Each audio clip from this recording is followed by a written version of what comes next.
सुखदेव जी कहते परीक्षित अब बोल क्या पूछना तुझे। कहा भगवान मेरे गोविंद के जाने के बाद ये पृथ्वी किसके पास रही, कौन कौन वंश के राजा रहे, कैसे रहे, प्रजा कैसी रही, और आने वाले समय में क्या क्या होना है, ये सब मुझे बताइए। अनेक वंश के राजा इस धरती को के राजा रहे, और इशारों में बात है श्रीमद् भागवत में, जब नंद वंश का साम्राज्य होगा, भागवत 5000 साल से पहले लिखी गई और प्रसंग 2500-3000 साल के पहले का है। नंद वंश के साम्राज्य को एक ब्राह्मण नष्ट कर देगा और एक ग्वाले को राजा बना देगा, ऐसा इसमें लिखा हुआ है। चाणक्य हुआ, समय बीतता जाएगा, अनेक राजाओं ने इसको भोगा है। जो जो कलयुग आगे बढ़ेगा त्यों त्यों सत्य कम हो जाएगा, हो गया, दया कम हो जाएगी। अच्छा एक बात बताओ, आज पूरे पूरे विश्व में आतंकवाद है, क्यों? पूरे विश्व में महाभारत हुआ, एक स्त्री ने अपने बाल खोले, द्रौपदी ने, कि मैं बांधूंगी नहीं जब तक दुर्योधन के खून से अपने बाल नहीं धोड़ी, और खुले बाल वाली स्त्री एक दुनिया में घूम रही है, तो एक महाभारत हो गया। आज बोलो तो ईमानदारी से, तो फिर पूरे विश्व में हाहाकार ही मचेगा, नहीं तो क्या होगा? नियम एक है कि पुरुष के मस्तक पे चोटी के अलावा बाल नहीं होना चाहिए। मुंडन हमारे अंदर की अशुद्धि को दूर करता है, और स्त्री के बाल कभी कटना नहीं चाहिए। उल्टा हो रहा है कि नहीं? ब्यूटी पार्लर के नाम पे बाल सेट हो रहे हैं, ये विपरीत स्थिति है। एक स्त्री ने बाल खोले तो इतना बड़ा महाभारत हुआ, 18 अक्षौणी सेना समाप्त हुई है। आज जिधर देखो उधर धमाके हैं, क्योंकि लाखों स्त्रियों के बाल खुले हैं। हमारा सनातन सिद्धांत कहता है कि खुले बाल वाली स्त्री सामने मिल जाए तो जिस काम के लिए जा रहे हो वो काम कभी पूरा नहीं होगा। बिना तिलक का ब्राह्मण मिल जाए, खुले बाल वाली स्त्री मिल जाए, अब शगुन है ये। अच्छा पर क्या रो, कोई न कोई तो मिल जाए यहां से रोड तक जावे हैं? एक स्त्री ने बाल खोले, बात गड़बड़ हो गई है। सत्य कम हो गया, दया कम हो गई। लोग दूर के तालाब को तीर्थ मानेंगे, पास के तीर्थ की अवहेलना होगी। ये आज चल रहा है। बाहर के लोग महाकाल का दर्शन करने आते हैं, बापड़े 6 घंटे लाइन में लग जाए, लेकिन दर्शन करके ही जाते हैं। उज्जैन का आदमी, कई लोग ऐसे जिन्होंने आज तक महाकाल के परिसर में कदम भी नहीं रखा। दूर के तालाब तीर्थ माने जाएंगे। संबंध में वर वधु की स्वीकृति होगी तो संबंध होंगे, बाकी पूरा परिवार पच मरे तो नहीं हो सकता। ये भी आज चल रहा है।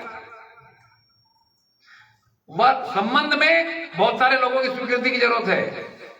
कन्या वरयति रूपम माता वित्तम पिता सुतम, और हर व्यक्ति के देखने का तरीका है, हर व्यक्ति का अपना दृष्टिकोण है, और सबकी अगर स्वीकृति है वो संबंध कभी बिगड़ नहीं सकता। लड़की से पूछो या लड़के से पूछो, क्या देखेगा वो? रूप, खूब सुंदरता मिली, हाँ, न वो धन दौलत देखेगा, ना प्रतिष्ठा देखेगा, कुछ नहीं। वर वधु की मां से पूछो तो देखेगी वो सब, लेकिन एक चीज विशेष देखेगी, माल कितना है। और अगर धन खूब है तो लड़के की मां होगी तो दहेज खूब मिलेगा, और लड़की की मां होगी तो सोचेगी कि मेरी बेटी राज करेगी। पिता देखेगा, पिता धन नहीं देखता, पिता आचरण देखेगा। और परिवार के लोग खानदानी देखेंगे, और मित्र मंडली के लोग केवल थाली देखेंगे जिसमें भोजन आया। अगर माल बढ़िया तो संबंध बढ़िया, माल बेकार तो बात खत्म। लेकिन ये सब हाँ कर दे रूप भी अच्छा, धन भी अच्छा, आचरण भी अच्छा, खानदान भी अच्छा, ने भोजन भी, फिर वो संबंध गड़बड़ हो। इसलिए पहले के जमाने में ये चलता था, मामा भी देखने जाता था, बुआ भी देखने जाती थी, फूफा जी भी देखने जाते थे, काका भी देखने जाता, और जब सब मिलके विचार करते थे और वो संबंध तय हो जाता तो छूटता नहीं था। आज ये सब हाँ कर दे और श्रीमान कह दे कि नहीं मुझे छोरी पसंद नहीं, खेल खत्म। कई जगह लड़की ने कई जगह बात खत्म। फिर कर सकते हो, फिर तो एक खबर देनी पड़ेगी, बेजी हमारी तो सबकी आंधी पर छोरा ही बदल गया, क्या करें, छोरा ही बदल गया। एक जगह से एक पत्र आया, बहुत पहले की घटना घटी। 22 तारीख के लग्न थे जनवरी में, और छोरे के पिता डॉक्टर, उनने पत्र लिखा। उस समय लैंडलाइन फोन था नहीं, मतलब ये मोबाइल थे ही नहीं, लैंडलाइन थे। तो वहां से पत्र आया, कार्ड, पोस्ट कार्ड कि बारात 20 तारीख को आई थी।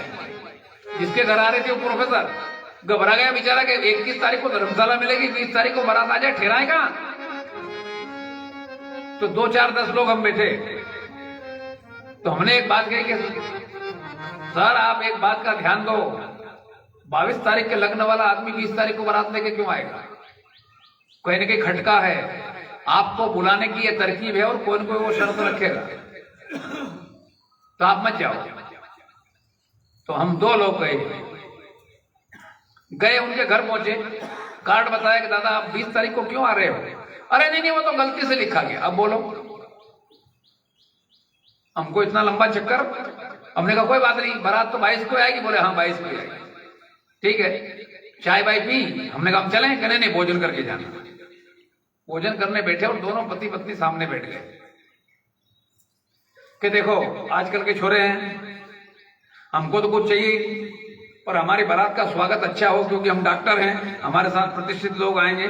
तो मैंने उनसे कहा कि तुम डॉक्टर हो, प्रोफेसर है, आपके स्वागत में ऐसे ही गजेटेड लोग ही सामने खड़े रहेंगे, आप क्यों चिंता करते हो। आजकल के लड़के हैं, उसके दोस्त यदि कोई उचका दे और कोई वो मांग तुम कर ले, थोड़ा उसका ध्यान रखना। हमने कहा आपको चाहिए क्या, हमको तो कुछ नहीं चाहिए। तो हमने कहा तुम अपने बेटे को समझाओ नहीं कि कुछ मांगा दूंगे नहीं करना। कहा फिर भी वो नहीं माने, तो हमने कहा तुम्हारे नहीं माने कि हाँ गुरुजी आजकल के छोरे नहीं माने। हमने कहा वो तुम्हारा है भी क्या। तो मेरे साथ जो था उसने मुझे टल्ला मारा जोर से, क्या बोला। हमने कहा बोला क्या, तू बाप है, तेरी नहीं माने तो किसकी माने। अच्छा वो अपने बाप की नहीं माने तो हमारी माने। वर वधू की स्वीकृति से संबंध होंगे, और जब समय आगे बढ़ेगा लोग कद छोटे हो जाएंगे, गाय छोटी छोटी हो जाएगी, कम दूध देने वाले हो जाएंगे, कोड़ियां हीरों के भाव में बिकेंगी। ये नजर आ रहा नजारा कि नहीं। पहले यहां दौड़ लगाते थे हम और यहीं से हजारों कोड़ियां बीन लेते थे, दिखती है आज तो 10 रुपए 20 रुपए में कोड़ी मिलती है एक। तो आने वाले समय में ये घटना घटेगी कि नहीं घटेगी, और समय आगे बढ़ेगा, धान के पौधे छोटे छोटे हो जाएंगे, अन्न का उत्पादन कम हो जाएगा, जल के स्रोत सूख जाएंगे। ये भी नजर आ रहा है। यही बावड़ी जिसका पेंदा कभी किसी ने नहीं देखा, ऐसा कहते थे लोग कि इसमें गाड़ा लगाया गया, इतनी बड़ी आव है। आज अगर पानी छोड़ दो तो खाटला बिछा के सो जाओ। ऐसे कई कुएं सूख गए। तो जो लिखा गया वो बिल्कुल सत्य घटित हो रहा है कि नहीं। आने वाले समय में बरसात नहीं होगी, बादल दिखेगा बरसेगा नहीं, और लोग कष्ट के मारे अपने आंसू पी के अपनी प्यास बुझाएंगे और जंगल में भाग जाएंगे, वृक्षों के पत्ते खा के जीवन यापन करेंगे। इतने सन्नाटे की जरूरत नहीं है, हम इतने मर जाएंगे। हम हैं जब तक तो पीने को भी पानी खूब मिलेगा ना, खाने को भी खूब मिलेगा। हम अभी ढेर हो गए, अरे बाप रे कैसे जिएंगे। अरे हमको कई जन्म हो जाएंगे दादा, कहाँ फंदे पड़े हो, सुन सपाट हो गए। अरे हमारे लिए व्यवस्था जोरदार है, कोई चिंता करने की जरूरत नहीं है। और एक और बात है, आज से 50 साल पहले से तो ज्यादा मस्ती में जी रहे हो यार, नहीं? 50 साल पहले से तो आज तो हम ज्यादा ज्यादा 50 और जिएंगे तो 50 तो निकल ही जाएंगे, इतने फंदा पड़ने वाला है नहीं, तो इतना टेंशन पालने की जरूरत। पर ये होगा। उस समय सालमली नाम के ग्राम में एक ब्राह्मण के घर भगवान कल्की का जन्म होगा, उनका अवतार होगा, 24वां अवतार होगा। और वो दुष्टों का दमन करके जब उनसे शरीर से छूती हुई हवा लोगों को मिलेगी, सुगंधित हवा, सुगंधित बयार मिलेगी, उस समय में सारे लोग गांव और नगरों में इकट्ठा होंगे और ये कलयुग का समापन होकर के 29वां सतयुग, 28वां सतयुग प्रारंभ हो जाएगा। एकोत्तर चतुर्युग बीतते हैं तब जाके एक मनवंतर होता है। अभी 28वां कलयुग चल रहा है, 29वां सतयुग चालू हो जाएगा। ये बहुत अभी तो 5000 साल ही बीते, 4,32,000 साल बाद की घटना है। अभी माथे वजन लेने की जरूरत नहीं तो ब्लड प्रेशर बढ़ जाएगा।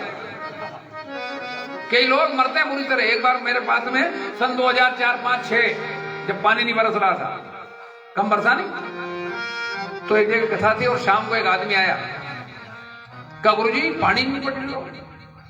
तो हमने कहा मैं क्या कर सकता हूं इसमें, तो मैं क्या करूं, तू भी नहीं मैं भी नहीं, गिरेगा कि नहीं गिरेगा। हमने कहा मैं वैकुंठ जाके आया नहीं तो पूछ क्या था भगवान से, फिर बताता। कहा ये मान लो नींद पड़े तो फिर बैसाख महीने तक तो पिएंगे क्या। हमने कहा कि फालतू बात मत करे। कहा नहीं गिरे तो आखिर होगा क्या। हमने कहा होगा कुछ भी नहीं, तुझे ब्लड प्रेशर नाम का रोग होगा, बाकी तो कुछ नहीं होगा, बाकी तो व्यवस्था हो जाएगी। अरे पालनहार कोई और है यार मेरे प्यारे, कहां चिंता करता है। वो 2005, 4, 5, 6 में भी बरसात नहीं हुई, उसके बाद भी इतना गेहूं पका के हमको रोटी मिल सके। बोलो हाँ के ना, कोई भूखे मरा क्या। दुर्गा सप्तमी में आया कि 100 साल तक बरसात नहीं होगी, तो देवताओं के पसीने छूट गए। कहा भगवती फिर लोग जिएंगे कैसे। कहा उस समय ऐसी हवा चलेगी कि अन्न का उत्पादन हो जाएगा। हाँ, पर अपनी मस्ती मारने के लिए नोट नहीं मिलेंगे ज्यादा, बस ये है खाने को तो पर्याप्त मिलेगा, रोटी मिलेगी, पर हाँ जितना चाहिए उतना मिलेगा, क्योंकि वो पालने वाला पालेगा ही। सुखदेव जी कहते हैं परीक्षित, अब मैं तुझे अंतिम उपदेश दूं। एक वाक्य कहने के लिए 7 दिन की भूमिका बनाई है सुखदेव जी ने। तू शरीर है, शरीर ही नहीं है। तक्षक तेरे शरीर को जला सकता है लेकिन तुझे छू भी नहीं सकता, क्योंकि तू आत्मा है, शरीर नहीं है। इन दोनों को एक करके देखा वो बंधन में है, इन दोनों को बिलक बिलक देखे वो मुक्त है। और वैसे भी अलग अलग है ही हम कहते हैं ये मेरी आंख है, मेरी आंख है, तो जो कह रहा है कि मेरी आंख है, आंख अलग है कहने वाला। ये माइक मेरा, तो माइक अलग है कि नहीं है। तो ये हाथ मेरा, तो हाथ अलग हो गया कि नहीं हो गया। पैर मेरा, हम कहते हैं शरीर मेरा, तो शरीर मेरा माने जिसका है वो व्यक्ति अलग है, शरीर अलग है। शरीर एक वस्तु है और वापरने वाला कोई और है। तो तू शरीर नहीं है।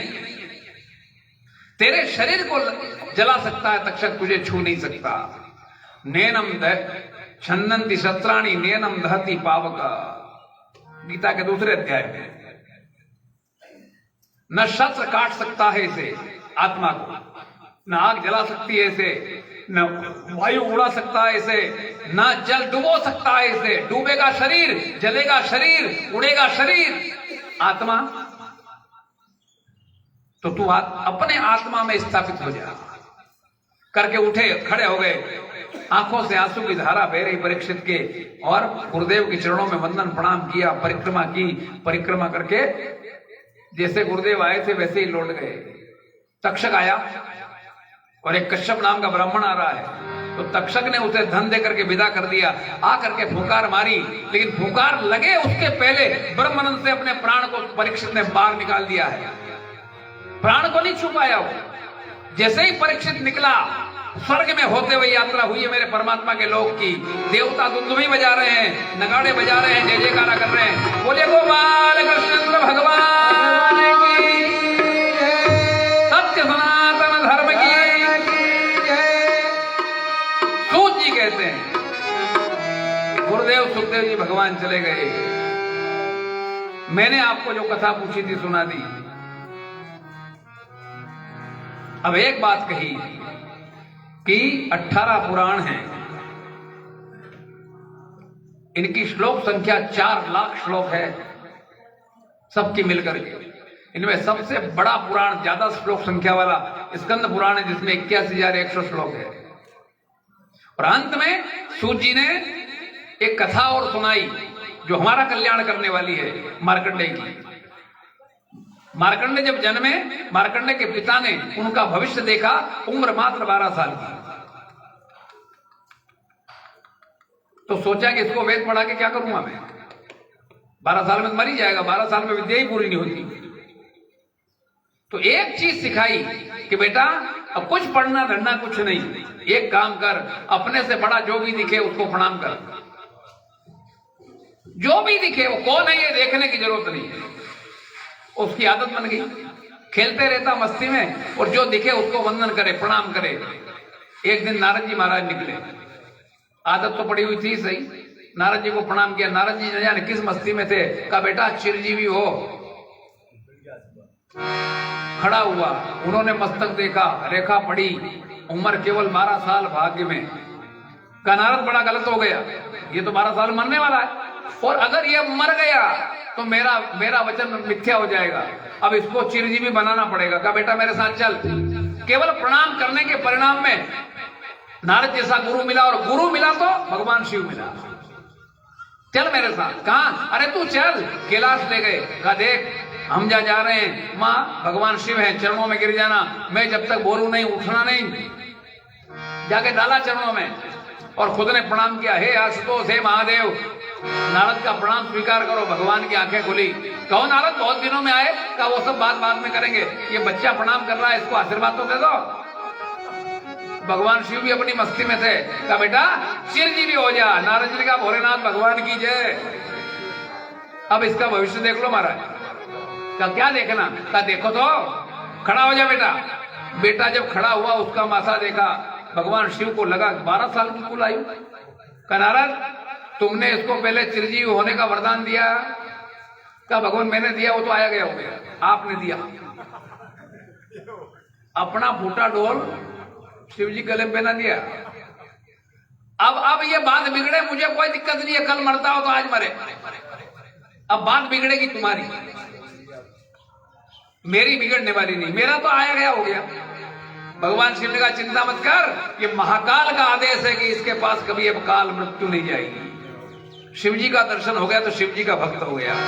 आनंद से भगवान शिव के मंदिर में ओम नमः शिवाय, ओम नमः शिवाय, बस एक ही धुन है उसके, और 12 साल पूरे हुए।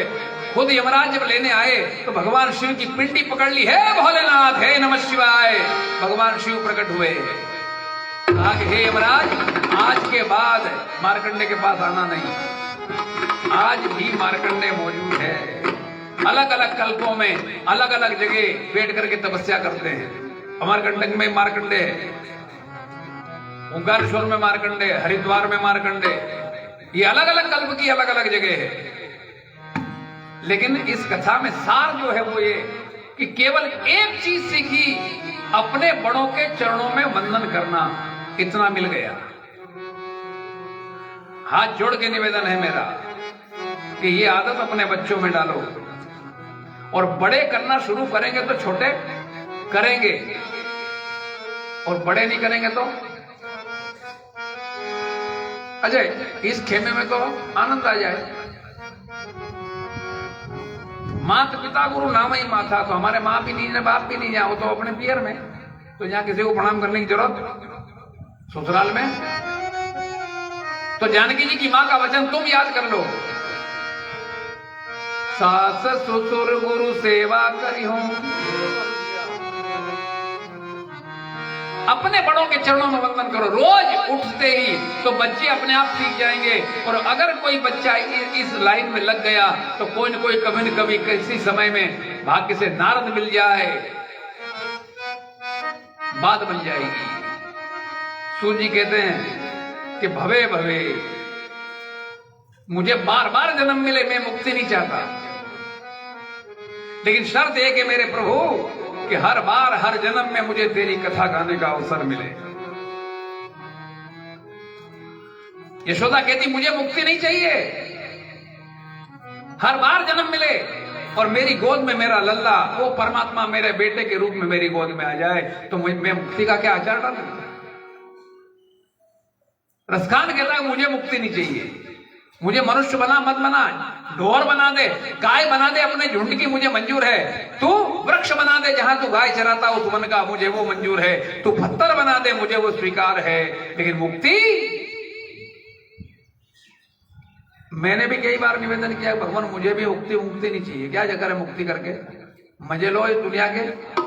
लेकिन हर बार हर जीवन में हर जन्म में कथा गाने का, तेरी कथा गाने का अवसर जीवन भर मिले, क्या करेंगे मुक्ति को? यह आनंद मां नहीं है। और मैं तो कहूंगा आप में से भी किसी को मुक्ति की जरूरत नहीं है। तुम भी आओ फिर से, मैं भी आऊं फिर से, मैं कथा गाऊं, तुम सुनोगा, फंदे पढ़ो है। और ये मजा दूसरा है। हनुमान जी ने कथा के लिए साकेत नहीं गए, नहीं। राम जी ने कहा चलो हमारे साथ, नहीं चलती। क्यों? मां आप तो होंगे लेकिन आपकी कथा नहीं होगी। हम अगर उस लोक में चले भी जाएं जहां भगवान स्वयं रहता है और वहां जाने के बाद लौटे नहीं, मुक्ति तो हो जाएगी लेकिन ये नजारा मिलेगा? बोलो। शर्त एक है कि हर पल जीवन का हर क्षण मेरा, हे प्रभु आपके गुणगान में बीते, सुनने में बीते या कहने में बीते, तो फिर मुक्ति की जरूरत। एक बार जयकारा करिए, फिर थोड़ी सी देर गीता की चर्चा करेंगे। बोलिए गोपाल कृष्ण चंद्र भगवान की। पूरी परंपरा को वंदन किया सूत जी महाराज ने। नारायण ने ब्रह्मा को दिया है भागवत, ब्रह्मा ने नारद को, नारद ने व्यास जी को, व्यास जी ने सुखदेव को, सुखदेव ने के माध्यम से सूत जी के पास आया और सूत जी ने इसको जगत में फैलाया है। इस सारी परंपरा को वंदन है। इसमें एक नियम है कि यदि विरक्त व्यक्ति सुने तो गीता पाठ करे, और ग्रस्त यदि श्रोता है तो हवन करे, और हवन न कर सके तो हवन की सामग्री जहां यज्ञ होता हो वहां जाके दे दे, तो भी मान्यता है। पर इसका मतलब यह नहीं कि आगा टालने के लिए जाके दिया हो, करो। सुविधा मिले तो लो, आदमी कौन फंदा करे, कहां का हवन दे दो कहीं यज्ञ में छुट्टी, नहीं नहीं, कोई परिस्थिति बन जाए तो हम तो हवन भी हो और मेरे प्रभु की वाणी श्रीमद् भगवत गीता का थोड़ी चर्चा भी हो। गीता एक नहीं अनेक है। गीता शब्द बना है गीत से। मेरे प्रभु ने अपने सखा अर्जुन पर करुणा करके जो कुरुक्षेत्र के मैदान में गीत गाया, उस गीत का नाम है गीता। किसने गाया? का भगवान ने गाया, इसलिए उसका नाम पड़ा भगवत गीता। राम गीता रामचरितमानस में उत्तरकांड में 2 नंबर 42 से चालू हुई। लक्ष्मण गीता अरण्य कांड में लक्ष्मण ने 6 प्रश्न किए हैं मेरे नाम से, उन 6 का उत्तर जो राम जी ने दिया है ये लक्ष्मण गीता है। एक बड़ी जटिल गीता गणेश गीता है। उद्धव गीता भागवत के 11वें स्कंद में। अष्टावक्र गीता 8 जगह से महाकाल जनक का गुरु, जब वो गर्भ में ही था नहीं तो उसके पिता ने एक मंत्र बोला था जिसमें एक अशुद्धि हो गई, तो अंदर से बोला कि आप अशुद्ध बोल रहे हैं, इसको शुद्ध करिए। फिर बोले, फिर कहा अशुद्ध बोल रहे हैं, शुद्ध करिए। ऐसा 8 बार हो गया। तो उन्होंने कहा कि तू है कौन? का मैं आपका बेटा। का बेटा तो पैदा ही नहीं हुआ। का मैं मां के गर्भ से बोल रहा हूं। का तू अभी पैदा नहीं हुआ और मुझे ज्ञान दे रहा है? तो जा टेढ़ा हो जा, टेढ़ा हो जा, टेढ़ा हो जा, टेढ़ा हो जा, टेढ़ा हो जा, टेढ़ा। 8 बार बोल गए, 8 जगह से बाका पैदा हुआ। एक दिन वो जनक की सभा में गया जनक की सभा, विदेहराज की सभा, ज्ञानियों की सभा पहुंचा तो जितने ज्ञानी बैठे थे उसका टेढ़ा मेढ़ा आकार देख करके हंस दिए। तो करे जनक, मैं तो समझा था कि ये ज्ञानियों की सभा है, पर मुझे नहीं पता था ये चमारों की सभा है। जो केवल चमड़ी का मोल करे वो कौन? और ऐसी गूढ़ वाणी सुनी तो जनक उनके चरणों में गिर पड़ा, है गुरुदेव क्षमा करिए। कहा मैं अपने आप नहीं बन गया, मुझे तो परमात्मा ने ऐसा बना के भेजा है। वो अष्टावक्र, परम ज्ञानी अष्टावक्र। जनक ने एक दिन पूछा उनसे, भगवान मैंने शास्त्रों में एक बात पढ़ी कि घोड़े की रकाब में पैर डालो, एक पैर डल गया और ऊपर बैठ करके दूसरी रकाब में दूसरा पैर डले, इतनी देर में ही ब्रह्म ज्ञान की प्राप्ति हो जाती है। लेकिन अनुभव में नहीं आता इतनी जल्दी। उन्होंने कहा हाँ, इतनी ही देर में ब्रह्म ज्ञान की प्राप्ति हो जाती है।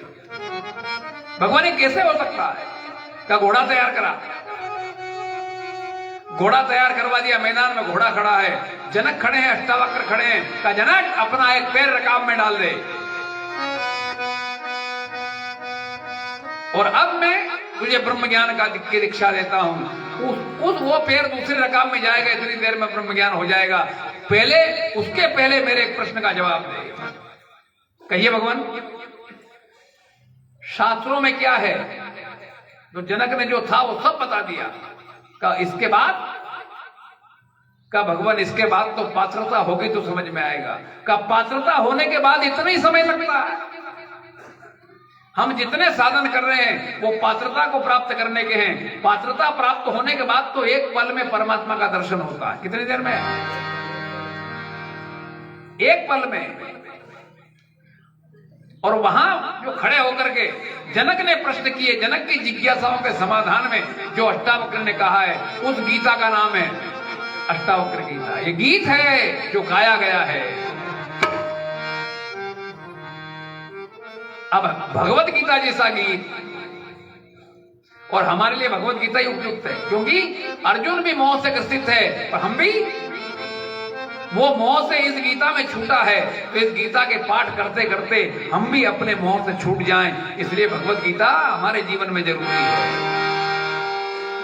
गीता शुरू हुई, धर्म क्षेत्रे कुरुक्षेत्रे समवेतायुयुत्सव मामका पांडवश्चैव किम कुर्वत संजय। बोला कौन सबसे पहले? दशरथ बोला। अच्छा, गीता शुरू करने थी, अच्छे आदमी शुरू करनी थी क्या? आंधे शुरू कर दी। और जरा दृश्य देखो, राजमहल में एक अंधा बैठा है और एक जिसको जरूरत से ज्यादा दिखता है वो आमने सामने बैठे हैं। बेमेल सौदा है नहीं है। उस अंधे ने पूछा कि संजय, तेरे पास दिव्य दृष्टि है, तू कुरुक्षेत्र यहां से देख सकता है, बोल मेरे और पांडु के बेटे जो युद्ध के लिए एकत्रित हुए सेना सहित, वो कुरुक्षेत्र में क्या कर रहे हैं? आप जरा सोचो, महाभारत हुआ क्यों? उसके भी पहले एक बात सोचो, क्षेत्र एक नाम दो। अगर धर्म क्षेत्र है तो युद्ध नहीं हो सकता ऐसे क्षेत्र में, और युद्ध हुआ है तो धर्म क्षेत्र नहीं है। और ये चर्चा पहले हो गई है, याद करो उसे। लेकिन तीसरे पद में महाभारत का बीज है, माम का पांडवश्चैव, मेरे और पांडु के। अब जरा सोचो, पांडव किसके हैं?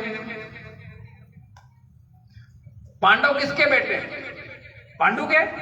पांडु धृतराष्ट्र का सगा भाई है। तो छोटे भाई की औलाद बड़े भाई की होती कि नहीं होती? तो बोलना क्या चाहिए था उसको कि मेरे 105 बेटे जो युद्ध के लिए इकट्ठा हुए वो क्या कर रहे हैं? और अगर ये भाव होता तो युद्ध होता। अगर ये 5 भी मेरे हैं, ये भाव होता तो। लेकिन उसके मन का भाव है कि 100 पुत्र मेरे हैं, 5 मेरे नहीं हैं। ठीक है, तो मेरे बेटों में दुर्योधन राजा बने, मुझे सुख मिलेगा। युधिष्ठिर राजा बने तो, क्योंकि वो मेरा नहीं है। मेरा तेरा जहां है वहां महाभारत है। अब आप देखो, सास बहू में अनबन है। क्यों? बेटी के प्रति ममता ज्यादा है, क्योंकि मेरी है। बहू, कोई कहे बहू मेरी है, पराई बेटी है। वहां से भी पराई कर देने, या जिस घर में आई वहां से पराई, मतलब बीच में। क्या गजब।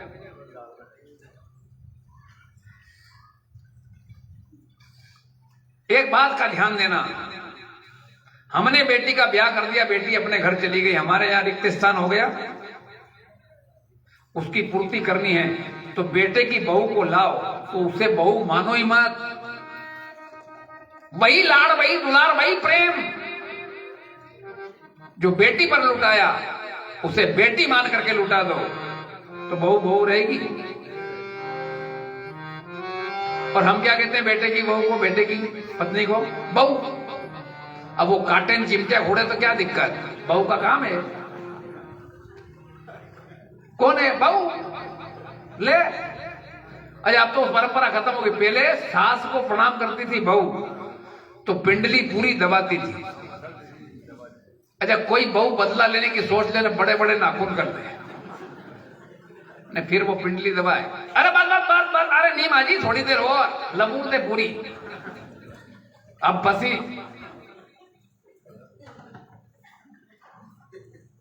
क्यों झगड़ा है? क्योंकि ये बेटी मेरी, बहू बहू मेरी नहीं। बेटी मायके में आई, बहू घर में है, घर की गृहिणी बैठी है बाहर, दोनों किचन में काम कर रही है, और एक बर्तन गिरा, धड़ाम से कोई बरनी गिरी, फूट गई। क्या हुआ? तो बेटी बोली भाई कुछ नहीं हुआ, एक बरनी गिर गई, फूट गई। कैसे फूट गई? कहो मेरे हाथ से गिर गई। बेटी के हाथ से गिर गई, कोई सन्नाटा, कोई हलचल नहीं हुई। दूसरे दिन संयोग बेटा बहू के हाथ से गिर गई। आज क्या हुआ? आज भी एक बरनी गिर गई। कैसे? कहो भाभी के हाथ से गिर गई। इसके हाथ में तो दम ही नहीं है, ऐसे ही नुकसान करती रहती है। सुबह से रामचेड़ा चला तो शाम तक बंद ही नहीं हुआ। हमने कहा कि देवी कल भी गिरी थी। कल गिरी मेरी बेटी के हाथ, तो मैं चुप रही। आज अब ये महाभारत का कारण बनेगा कि नहीं बनेगा? अपने घर में 2 भाई रहते थे, 2 भाई, दोनों में बड़ा प्रेम, एक साथ रहते थे, दोनों के 2-2 बेटे। बड़ा भाई गया बाजार में, आम का सीजन चल रहा था, तो 2 तरीके के आम लाया, 2 थैली में अलग अलग। अब बच्चों को तो कोई लेना देना नहीं है, तो वो चारों बच्चे खेल रहे थे। खेलते खेलते देखा कि ताऊ जी आए, तो थैली में कुछ न कुछ खाने को लाए होंगे। दौड़े तो जिस हाथ की ओर बढ़िया क्वालिटी के आम थे, उधर उसके छोटे भाई के बेटे आ रहे थे, इधर अपने बेटे। उसको लगा कि अगर मैंने ऐसी ऐसी थैली दे दी, मेरे बेटे को हल्के आम मिलेंगे। पट्टे ने हाथ में रख दिया। छोटे भाई ने देखा, भोजन हो गया, उसके बाद बोला कि दादा अब अपन साथ में नहीं रहेंगे। क्यों? का बस अब नहीं रहेंगे, अपना हिसाब कर लो। का क्यों? कारण बता। का कारण बताने को कुछ नहीं है, होने को सब कुछ हो गया, ना होने को कुछ ही नहीं हुआ। का नहीं बताना पड़ेगा। का दादा आपका हाथ तो बाद में बदला, पहले मन बदला है। ये बेटे मेरे, ये बेटे मेरे, और जहां ये हो गया वहां महाभारत हो जाएगा। हमारे घर में महाभारत हो, इसके पहले अपनी अपनी सीमा में हमको चले जाना है।